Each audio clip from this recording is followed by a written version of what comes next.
কি হবে যদি মানুষের প্রেরণ করা সিগন্যালের কারণে পৃথিবীতে এলিয়েন চলে আসে এবং তারা মানব সভ্যতাকে ধ্বংস করে পুরো পৃথিবী দখল করতে চায়? তখন মানুষ কি তাদের মোকাবেলা করে পুরো পৃথিবীকে রক্ষা করতে পারবে? বলছিলাম 2012 সালে মুক্তি পাওয়া alien invention action Saif thriller movie ব্যাটলশিপ সম্পর্কে। মুভিটি আমি যখন এক্সপ্লেন করছি তখন এর IMDb রেটিং 5.8। তো বেশি দেরি না করে চলুন ঢুকে পড়ি সিনেমার জাদুকরি জগতে। সিনেমার শুরুতে আমাদের 2005 সালে নাসার বিজ্ঞানীদের দেখানো হয়, যারা রিসার্চ করে আমাদের সোলার সিস্টেমের মতো অন্য আরেকটি সোলার সিস্টেম আবিষ্কার করে, যেখানে আমাদের পৃথিবীর মতোই একটি গ্রহ রয়েছে যার নাম প্ল্যানেট জি, এবং ওই গ্রহের জলবায়ু প্রায় পৃথিবীর মতো, যে কারণে তারা মনে করে সেখানে মানুষের মতো বুদ্ধিমান প্রাণী থাকতে পারে। তাই বিজ্ঞানীরা সেই গ্রহে সিগন্যাল পাঠানোর জন্য পাহাড়ের উপরে একটি কমিউনিকেশন ডিভাইস স্থাপন করে এবং অনেক প্রচেষ্টার পর 2006 সালে সেই গ্রহের উদ্দেশ্যে একটি সিগন্যাল পাঠানো হয়, কারণ সেখানে যদি কোনো মানুষের মতো কোনো বুদ্ধিমান প্রাণী থাকে তাহলে যেন তারা মানুষের সাথে যোগাযোগ করে। এরপরে সিন পরিবর্তন হয়। আমাদের এই সিনেমার মূল চরিত্র অ্যালেক্স হপারকে দেখানো হয়। অ্যালেক্স হপারের আজকে জন্মদিন হওয়ার কারণে তার ভাই স্টোন হপার, যে কিনা US নৌবাহিনীর একজন কমান্ডার, ঠিক তখনই সেখানে এই সিনেমার হিরোইন সামান্থা শ্যাম এসে হাজির হয় এবং রিসেপশনে গিয়ে চিকেন বুরিটো অর্ডার করে। কিন্তু তখন রিসেপশনিস্ট তাকে জানিয়ে দেয় চিকেন বুরিটো দেওয়া যাবে না। তখন অ্যালেক্স তাকে ইমপ্রেসড করার জন্য তার কাছে গিয়ে বলে, এখানে চিকেন বুরিটো পাওয়া যাবে না, তো কি হয়েছে, আমি 5 মিনিটের মধ্যে তোমাকে চিকেন বুরিটো এনে দিচ্ছি। তবে সে বাইরে গিয়ে সকল দোকানপাট বন্ধ পায়, যে কারণে সে একটি বন্ধ দোকানের ভিতর থেকে চিকেন বুরিটো চুরি করে নিয়ে আসে, আর এই কারণেই সে সেখানে পুলিশের হাতেও অ্যারেস্ট হয়ে যায়। তাই পরের দিন সকালে স্টোন অ্যালেক্সকে প্রচুর পরিমাণে বকতে থাকে এবং বলতে থাকে, তুমি কি জানো ওই মেয়ে কে ছিল? ওটা নৌবাহিনীর হেড অ্যাডমিরাল টেরেন্সেনের মেয়ে সামান্থা স্যাম। আর অ্যাডমিরাল যদি কালকে এই ঘটনা জানতে পারে তাহলে হয়তো আমার চাকরি থাকবে না। আমি তোমাকে নিয়ে আর কোনো ঝামেলায় পড়তে চাই না, আমি চাই তুমি নৌবাহিনীতে যোগদান করো। যাই হোক, এরপর সিন পরিবর্তন হয়। আমাদের 2012 সালে একটি রিমপ্যাক অনুশীলন সময় দেখানো হয়। এখানে যারা রিমপ্যাক অনুশীলন বুঝতে পারছেন না তাদের উদ্দেশ্যে বলছি, রিমপ্যাক হলো বিশ্বের বৃহত্তম আন্তর্জাতিক সামুদ্রিক যুদ্ধ মহড়া। প্রতি বছর অনেক দেশই সেই মহড়ায় অংশগ্রহণ করে এবং অংশগ্রহণকারী সব দেশেই সেই মহড়ায় তাদের সামুদ্রিক শক্তি প্রদর্শন করে। তো যাই হোক, প্রতি বছরের মতো এই বছরও এই মহড়ায় অনেক দেশ অংশগ্রহণ করেছে এবং তারা সমুদ্র মহড়ায় বের হওয়ার আগে একটি ফ্রেন্ডলি ফুটবল টুর্নামেন্টের আয়োজন করে। আর সেই টুর্নামেন্টের ফাইনাল ম্যাচে জাপান ও US টিম অংশগ্রহণ করে, যেখানে জাপান US এর থেকে 2 গোল এগিয়ে ছিল। ঠিক তখনই অ্যালেক্স US এর পক্ষে একটি গোল করে এবং আরেকটি গোল যখনই করতে যাবে তখনই জাপানের ক্যাপ্টেন নাগারা অ্যালেক্সকে ফাউল করে দেয়, আর এই কারণেই সে গোলটি দিতে পারে না। তবে সে সেই ফাউলের কারণে একটি প্লান্টিক শট পায়, কিন্তু অ্যালেক্স সেটিকেও মিস করে, আর এর ফলাফল স্বরূপ সেখানে তাদের খুব লজ্জাজনকভাবে হার হয়ে যায়। ও আপনাদেরকে বলে রাখি, অ্যালেক্স বর্তমানে US নৌবাহিনীর একজন লেফটেন্যান্ট কমান্ডার। এরপরে আমরা অ্যালেক্স ও সামান্থার খুবই একটি রোমান্টিক সিন দেখতে পাই, যেখানে সামান্থা অ্যালেক্সকে তাদের সম্পর্কের কথা তার বাবাকে জানানোর কথা বলে, কিন্তু অ্যালেক্স অ্যাডমিরালকে খুবই ভয় পায়, আর এই কারণে অ্যালেক্স অ্যাডমিরালকে কিছুই বলে উঠতে পারে না। আর এই ঘটনার দ্বারা আমরা বুঝতে পারি ওই দিন ওই ঘটনার কারণে আসলে সামান্থা অ্যালেক্সের উপর ইমপ্রেস হয়েছিল এবং তারা এখন একটা সম্পর্কের মধ্যে রয়েছে। ও আপনাদের আরো একটা কথা বলে রাখি, সামান্থা বর্তমানে একজন ফিজিওথেরাপিস্ট। এরপরে আমরা দেখতে পাই নৌবাহিনীর মহড়ায় বের হওয়ার আগে অ্যাডমিরাল নৌবাহিনীর সকল সদস্যের উদ্দেশ্যে বক্তব্য দিচ্ছিল, যেখানে অ্যালেক্স ও সামান্থা একসাথে পৌঁছায়, যেটা অ্যাডমিরাল দেখে নেয়। এরপর বক্তব্য শেষ হলে অ্যালেক্স একটি ওয়াশরুমে প্রবেশ করে আয়নার সামনে দাঁড়িয়ে অ্যাডমিরালকে তার এবং সামান্থার সম্পর্কের কথা বলার প্র্যাকটিস করছিল, কারণ আপনাদেরকে আগেই বলেছি অ্যালেক্স অ্যাডমিরালের সাথে কথা বলতেই ভয় পায়। ঠিক তখনই সেখানে জাপানি নৌবাহিনী ক্যাপ্টেন নাগাত চলে আসে এবং অ্যালেক্সকে ফুটবল ম্যাচে হেরে যাওয়ার জন্য বিভিন্নভাবে ইনসাল্ট করতে থাকে, আর এই কারণেই তাদের মধ্যে সেখানে হাতাহাতি শুরু হয়ে যায়, আর যে বিষয়টা অ্যাডমিরালের কানে গিয়ে পৌঁছায়, যে কারণে অ্যাডমিরাল তাদের দুইজনকে ডেকে পাঠায় এবং তাদের জিজ্ঞাসাবাদ করতে শুরু করে দেয়। কিন্তু তারা সেখানে এই ব্যাপারটাকে পুরোপুরি অস্বীকার করে, আর তারা বলে সেখানে তারা মারামারি করছিল না, তারা একে অপরকে সাহায্য করছিল। যে কথা শুনে অ্যাডমিরাল সকলকে চলে যেতে বলে এবং অ্যালেক্সকে কিছু কথা শোনার জন্য দাঁড়াতে বলে। অ্যালেক্সকে বলে তারা মারামারির বিষয়টা যতই এড়িয়ে যাক না কেন, এই মহড়া থেকে ফিরে আসার পরই তাকে বহিষ্কার করে দেওয়া হবে। তো আমরা এরপরে দেখতে পারি নৌবাহিনীরা তাদের সামুদ্রিক মহড়ার জন্য বেরিয়ে পড়েছে, যেখানে US স্যামসন নামে একটি জাহাজের নেতৃত্ব দিচ্ছিল। ক্যাপ্টেন স্টোন হপার এবং US জন পুল জনসন নামের একটি জাহাজের নেতৃত্ব দিচ্ছিল অ্যালেক্স। অপরদিকে আমাদের সামান্থাকে দেখানো হয় যে একটি ফিজিওথেরাপিস্ট সেন্টারে ছিল, যেখানে একজন এক্স আর্মি অফিসার মিক যুদ্ধের সময় তার 2টি পা হারিয়ে ফেলার কারণে তাকে রোবোটিক 2টি পা লাগিয়ে দেওয়া হয়, যেটা নিয়ে সে খুব ডিপ্রেশনে ছিল। যে কারণে সামান্থা সেই আর্মি অফিসারকে নিয়ে ঘোরাঘুরির জন্য ট্রান্সমিশন ডিভাইস সেট করা সেই পাহাড়ে চলে যায়। এরপরে আমাদের আবারও সেই নাসার বিজ্ঞানীদের দেখানো হয়, যেখানে তারা তাদের রাডারে 5টি স্পেসক্রাফট লক্ষ্য করে, যেগুলো পৃথিবীতে সেট করা সেই ট্রান্সমিশন ডিভাইসগুলোর দিকে ধেয়ে আসছে। যে কারণে বিজ্ঞানীরা মনে করে 2006 সালে প্ল্যানেট জি এর উদ্দেশ্যে তারা যে একটি সিগন্যাল পাঠিয়েছিল, সেই সিগন্যালকে ট্র্যাক করে এলিয়েনরা পৃথিবীতে আসতে চলেছে। যে কারণে নাসা থেকে সেই ট্রান্সমিশন ডিভাইস সেট করা এরিয়ায় কর্মরত সকল সদস্যকে সাবধান থাকার জন্য বলা হয় এবং পৃথিবীতে সকল শক্তিশালী দেশ সহ সকল বাহিনীকে আসন্ন বিপদের মোকাবেলা করার জন্য প্রস্তুত থাকতে বলা হয়। অপরদিকে আমরা দেখতে পারি পৃথিবীতে আসতে চলা সেই 5টি স্পেসক্রাফট পৃথিবীতে ল্যান্ড করার আগেই তাদের মধ্যে একটি স্পেসক্রাফট একটি স্যাটেলাইটের সাথে ধাক্কা খেয়ে হংকং এর ব্যাংক অফ চায়না টাওয়ারে ক্র্যাশ ল্যান্ডিং করে, যেটা ছিল এলিয়েনদের কমিউনিকেশন শিপ, এবং অপর 4টি স্পেসক্রাফট নৌবাহিনীর মহড়ায় থাকা সেই হাওয়াই উপকূলের সমুদ্রের মধ্যে গিয়ে পড়ে। তাই সঙ্গে সঙ্গে সরকার থেকে অ্যাডমিরালকে এই বিষয়টি সম্পর্কে জানিয়ে দেওয়া হয়।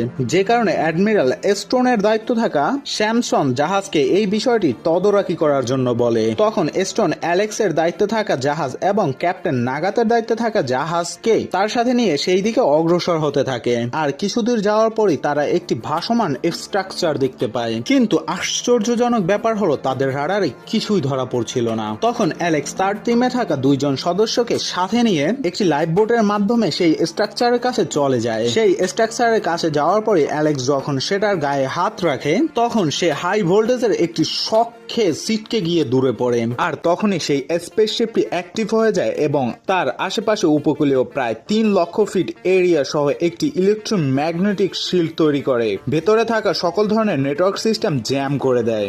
যে কারণে অ্যালেক্স সহ ওই এলিয়েন স্পেসশিপ তদারকি করতে আসা 3টি জাহাজ সেখানেই আটকে পড়ে। বাইরে থাকা অ্যাডমিরাল ভিতরে কি হচ্ছে সেটা দেখার জন্য একটি ফায়ার জেটকে সেই ইলেকট্রোম্যাগনেটিক শিল্ডের ভিতরে যাওয়ার জন্য আদেশ দেয়, কিন্তু দুঃখের ব্যাপার হলো ফায়ার জেটটি সেই শিল্ডের সাথে ধাক্কা খেয়ে সাথে সাথে পুরোপুরি ধ্বংস হয়ে যায়। অপরদিকে আমরা দেখতে পারি শিল্ডের ভিতরে সমুদ্রের মধ্যে যে 4টি এলিয়েন শিপ পড়েছিল, সেগুলোর বাকি 3টি স্পেসশিপও পানির উপরে চলে এসেছে এবং আগে থেকে পানির উপরে থাকা স্পেসশিপকে প্রোটেক্ট করতে 3টি জাহাজের সামনে দাঁড়ায়, যেটা দ্বারা আমরা বুঝতে পারি আগে থেকেই যে এলিয়েন শিপটি পানির উপরে ছিল সেটি তাদের মাদার স্পেসশিপ, যেটাকে প্রোটেক্ট করার জন্য বাকি 3টি স্পেসশিপ তাদের সামনে সৈন্যর মতো দাঁড়িয়ে পড়েছে।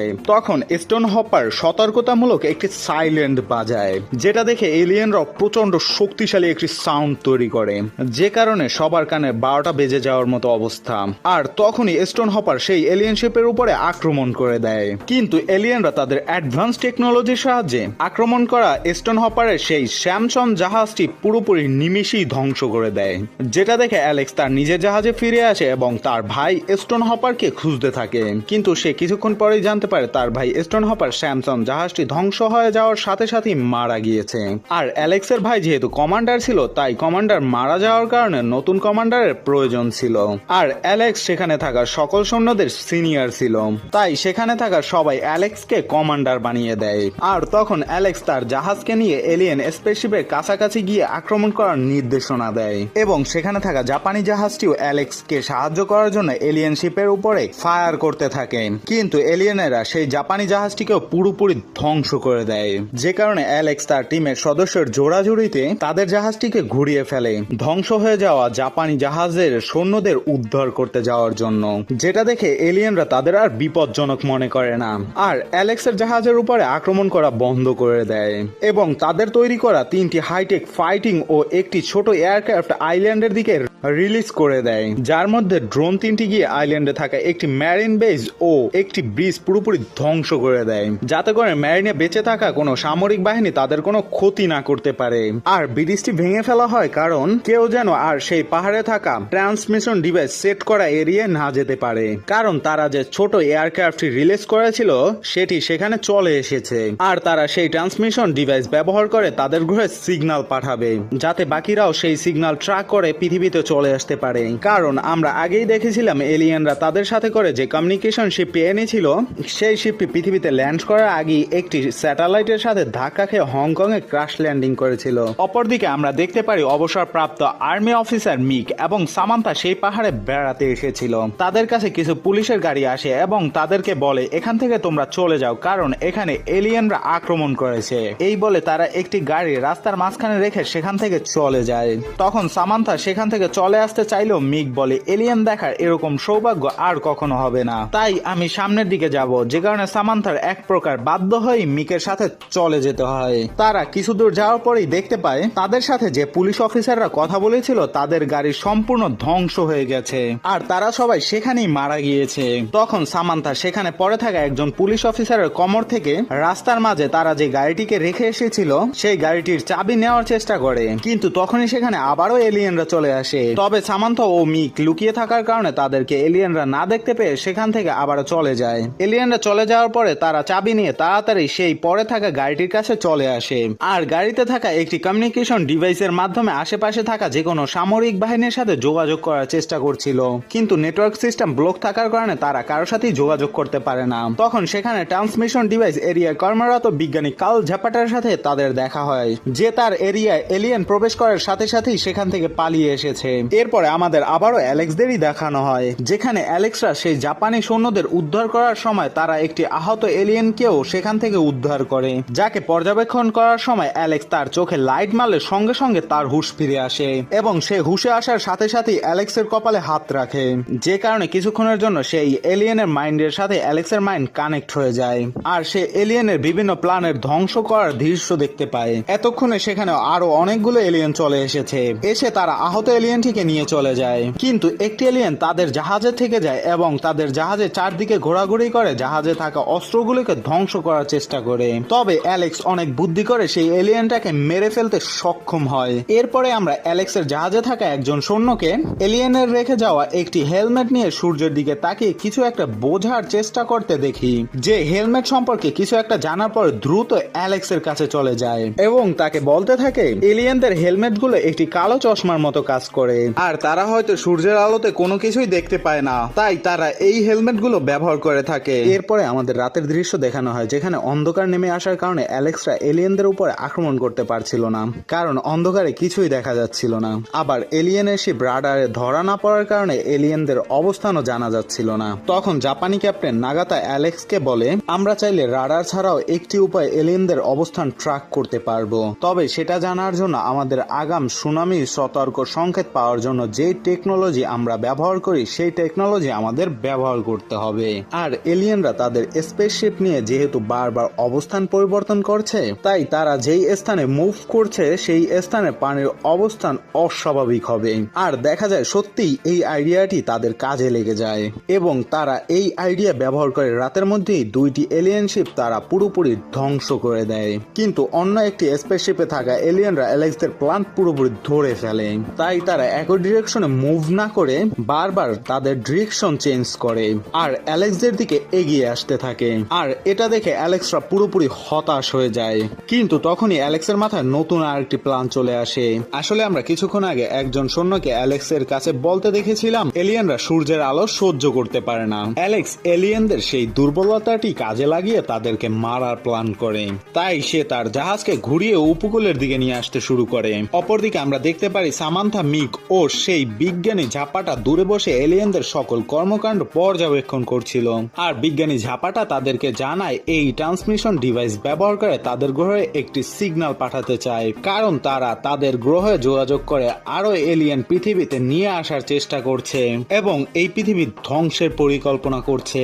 আর যদি তারা একবার সিগন্যাল পাঠাতে পারে তাহলে পৃথিবী আর রক্ষা করা সম্ভব না, কিন্তু তারা 24 ঘন্টায় একবার সিগন্যাল পাঠাতে পারবে। আর আমাদের হাতে মাত্র 5 ঘন্টা সময় রয়েছে, আর যে করেই হোক এই 5 ঘন্টার মধ্যে তাদেরকে আটকাতে হবে। তখন সামান্থা বলে তাহলে আমাদের যেভাবেই হোক অ্যালেক্সের সাথে যোগাযোগ করতে হবে, কারণ অ্যালেক্স একজন নৌবাহিনীর লেফট হ্যান্ডেড কমান্ডার আর তার কাছে অনেক হাতিয়ার আছে, কিন্তু তার সাথে যোগাযোগ করা সম্ভব না কারণ নেটওয়ার্ক সিস্টেম পুরোপুরি জ্যাম হয়ে আছে। তখন ঝাপাটা বলে আমাদের কাছে এমন একটি ডিভাইস আছে যেটার সাহায্যে চাইলে আমরা তার সাথে যোগাযোগ করতে পারবো, কিন্তু সেই ডিভাইস বর্তমান ট্রান্সমিশন সেন্টারের ভিতরে আর সেই এই স্থানটাকে এলিয়েন পুরোপুরি দখল করে নিয়েছে। তবে মিক ঝাপাটাকে জোর করে সেই ট্রান্সমিশন ডিভাইস সেন্টারের ভিতর থেকে সেই কমিউনিকেশন ডিভাইস নিয়ে আসতে বাধ্য করে এবং তারা সেই কমিউনিকেশন ডিভাইসের সাহায্যে কোনো মতে অ্যালেক্সের সাথে যোগাযোগ করে আর তাকে এলিয়েনের সকল প্ল্যান সম্পর্কে এবং কর্মকাণ্ড সম্পর্কে জানিয়ে দেয়। তখন অ্যালেক্স তাদেরকে সেই স্থান থেকে সরে যাওয়ার কথা বলে সে তার সাথে থাকা সদস্যদের নিয়ে তার প্ল্যান মতো কাজ করতে শুরু করে দেয়। আর তারা উপকূলে আসার সাথে সাথেই সেখানে সূর্য উঠে যায় এবং এলিয়েন স্পেসশিপটি তাদের সামনে চলে আসে। তখন অ্যালেক্স ও জাপানি ক্যাপ্টেন নাগাতা দুইটি রাইফেল দিয়ে এলিয়েন স্পেসশিপের সামনের গ্লাস ভেঙে ফেলে, যে কারণে সূর্য সম্পূর্ণ আলো স্পেসশিপে কন্ট্রোল করা এলিয়েনদের চোখে গিয়ে পড়ে এবং তারা সামনের দিকে কিছুই দেখতে পারে না। আর সেই সুযোগকে কাজে লাগিয়ে স্পেসশিপের উপরে বিভিন্নভাবে আক্রমণ করে সেই স্পেসশিপটিকেও পুরোপুরি ধ্বংস করে দেয়। কিন্তু দুর্ভাগ্যের ব্যাপার হলো এলিয়েনদের মাদারশিপ থেকে ছোড়া দুইটি হাইটেক ফাইটিং ড্রোন অ্যালেক্সদের জাহাজের উপরে আক্রমণ করে জাহাজটিকে পুরোপুরি ধ্বংস করে দেয়। কিন্তু তারা আগে থেকে জাহাজ থেকে পানিতে লাফ দেওয়ার কারণে কোনো মতে সবাই প্রাণে বেঁচে যায় এবং তারা সবাই তাদের কাছে থাকা লাইফ বোটের আশ্রয় নেয়। অপরদিকে আমরা দেখতে পারি এই সকল দৃশ্য সামান্থা মিক বিজ্ঞানী ঝাপাটা উপকূলে দাঁড়িয়ে দেখছিল আর তারা এই সকল দৃশ্য দেখে পুরোপুরি হতাশ হয়ে যায়। আর তখন মিক এক প্রকার বাধ্য হয় সামান্থা এবং বিজ্ঞানী ঝাপাটাকে তার সাথে সেই সিগন্যাল আটকাতে যাওয়ার জন্য বলে, কিন্তু ঝাপাটা তাদের সাথে যেতে অস্বীকার করলে তাকে সেখানে রেখেই মিক সামান্থাকে নিয়ে চলে যায় সেই সিগন্যালকে আটকানোর জন্য। আর তারা সেই ট্রান্সমিশন ডিভাইসে এরিয়ায় পৌঁছানোর পরে তারা তাদের গাড়ি একটি ডিভাইসের উপরে চালিয়ে দেয় আর যে কারণে এলিয়েনদের সিগন্যাল যাওয়া বন্ধ হয়ে যায়, যেটা দেখে একটি এলিয়েন তাদেরকে মারার জন্য তাদের দিকে এগিয়ে আসতে থাকে।